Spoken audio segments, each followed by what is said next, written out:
Feuille de débit du CAP pratique 2016. Donc là, la vue éclatée de l'ouvrage et ses différentes parties. Les vues en plan. Là, les éclatés.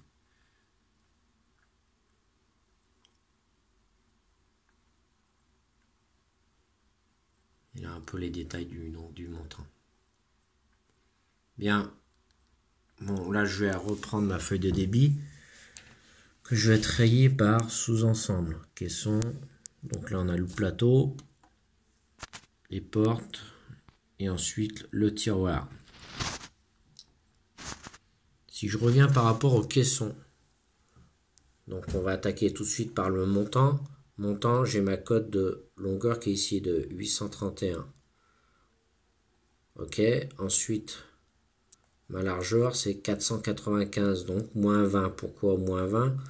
On retrouve ici au niveau de l'alaise. J'ai 20 de vue.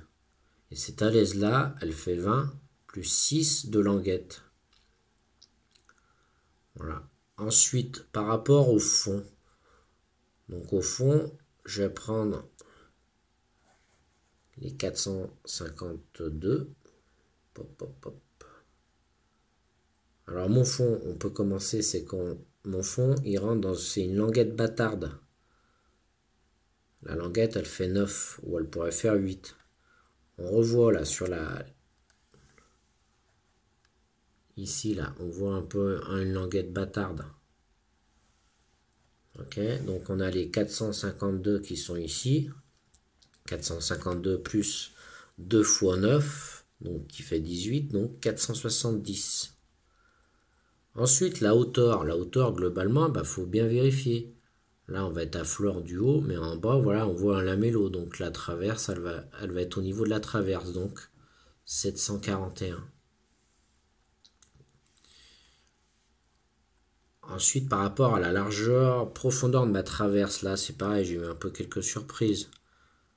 Donc là, par rapport à la largeur de ma traverse, elle va aller du ma rainure jusqu'ici. Donc on va faire 475 moins 33 moins 8. Ok, donc ce qui va me donner 434. Ensuite, pour la plainte, j'ai plus qu'à déduire la hauteur de mes montants moins le fond qui me donne 90. Bon, les alaises, je pense que vous avez bien arrivé à trouver.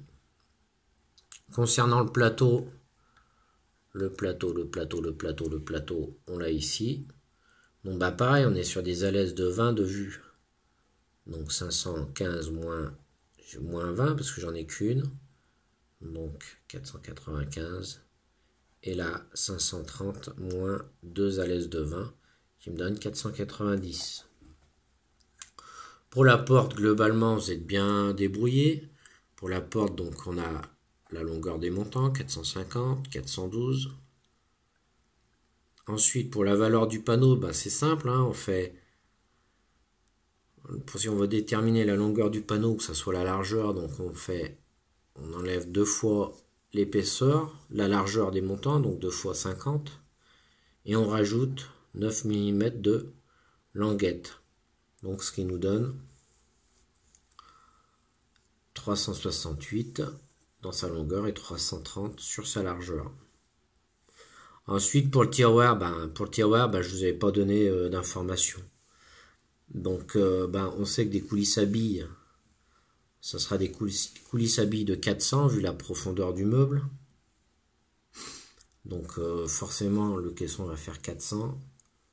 Ensuite, les coulisses à billes, il y a 12,5 de chaque côté, donc 25. Donc, on prend la valeur entre montant 452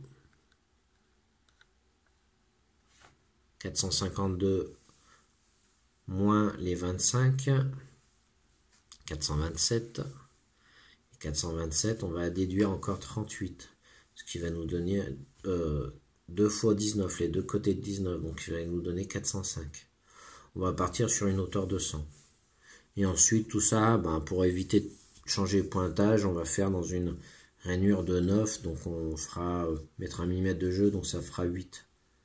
Donc voilà, j'aurai un fond de 405 par 378. Et puis ma façade, c'est tout simple, un 450. Pourquoi? Parce que j'ai 452, moins 1 mm périphérique. Pareil, j'avais 120, ben moins 2 mm. Par rapport au calpinage, alors ben moi j'ai un peu...